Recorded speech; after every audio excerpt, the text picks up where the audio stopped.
Salut à tous, je vais vous parler du film La Belle et la Bête. N'hésitez pas à vous abonner à cette chaîne ou à vous désabonner, c'est par ici. Un petit like, un petit dislike si vous voulez, et un commentaire, ça c'est très important si vous êtes d'accord ou pas d'accord avec moi, si vous voulez ouvrir un petit peu le débat sur ce film La Belle et la Bête de 2017, une réadaptation d'un classique Disney de 1991, lui-même adapté d'un conte qui a été adapté d'ailleurs par plein d'autres personnes, mais là on est totalement dans l'univers Disney. On va pas se mentir, ils se sont pas fait chier, ils ont repris à peu près 80-90% de ce qu'on voit dans le dessin animé La Belle et la Bête, que ce soit l'univers global, parfois même peut-être les répliques, même les plans de caméra. C'est un véritable hommage à ce dessin animé. Alors que je l'ai pas revu avant d'aller voir le film, je me suis quand même épargné ça parce que voilà, j'ai pas regardé le dessin animé La Belle et la Bête, sachant qu'on en fait une toute nouvelle version en 2017, mais il semblerait en tout cas selon moi que ce soit quand même à 100% une reprise du dessin animé. Donc ça plaira aux gens qui sont jeunes, qui n'ont jamais vu le dessin animé.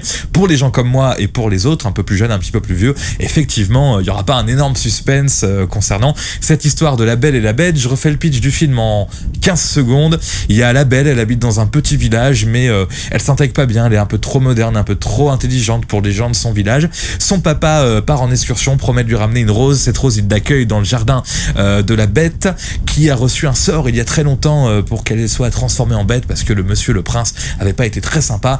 Mais La Belle va retrouver son père dans ce château, elle prend sa place en tant que prisonnière pour libérer son papa, et ensuite la suite, eh bien vous le verrez en regardant ce film. Je vais pas tout spoiler, même si tout le monde connaît l'histoire. Donc c'est très bien, c'est très intéressant.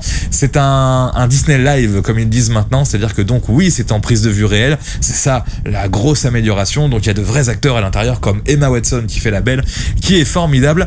Après c'est quand même un mélange aussi de prise de vue réelle et d'images de synthèse. Il y a beaucoup d'images de synthèse pour les personnages, pour les décors. Alors Disney maîtrise à fond les prises de vue réelles, les images de synthèse, les dessins animés, ça y a pas de problème, mais effectivement les images de synthèse viennent quand même à la rescousse d'un film qui est dur à faire en 100% prise de vue réelle. Mais il y a des scènes vraiment, je pense au premier dîner organisé pour La Belle par les anciens servants du prince, j'ai envie de dire, qui sont transformés en objets. Là on est vraiment dans un show, dans un truc très intéressant.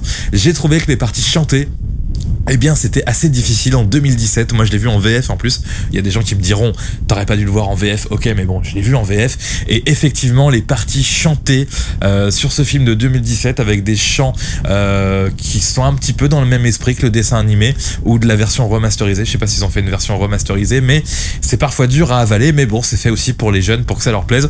Donc La Belle et la Bête avec Emma Watson en tête d'affiche, hein. Je vais pas forcément citer les autres comédiens ou ceux qui font les voix, qui sont pas forcément ce sont des doubleurs classiques pour la VF. Il y a Ewan McGregor qui fait un rôle pour la version originale.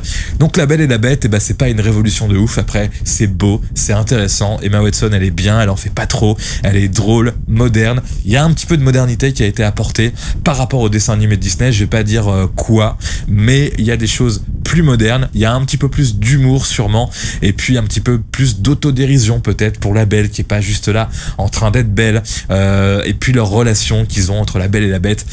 On nous a mis un petit vent de comédie romantique des années 2000-2010 là-dedans, et ça apporte un tout petit peu de modernité, même si la plupart des choses que l'on voit dans ce film, voilà, c'est du Disney remixé de 1991 en 2017, et forcément on prend pas une claque au niveau changement, mais ça reste un très bon film pour ceux qui aiment ce genre de film, La Belle et la Bête. Alors comme d'habitude, vous pouvez laisser un petit commentaire, ça j'ai déjà dit au début, oui, vous laissez un commentaire ou pas, ou un petit like, un dislike, si vous êtes d'accord avec moi. Je peux donner la distribution totale. Ewan McGregor, donc qu'est-ce qu'il fait lui? Il fait Lumière, personnage très intéressant, ça c'est pour la VO effectivement, et en VF par exemple pour ce personnage là, c'est Guillaume Beaujolais, qui doit être un comédien de doublage que je ne connais pas forcément. On a Emma Watson qui fait La Belle, Dan Stevens qui fait la Bête, Luke Evans qui fait le méchant Gaston, enfin vous verrez s'il est méchant ou pas, c'est à vous de voir. Josh Gad qui fait le fou, Kevin Kline qui fait le papa de La Belle, et puis c'est à peu près tout.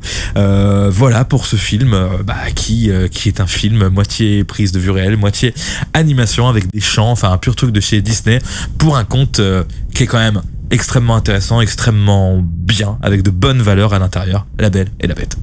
Voilà, au revoir.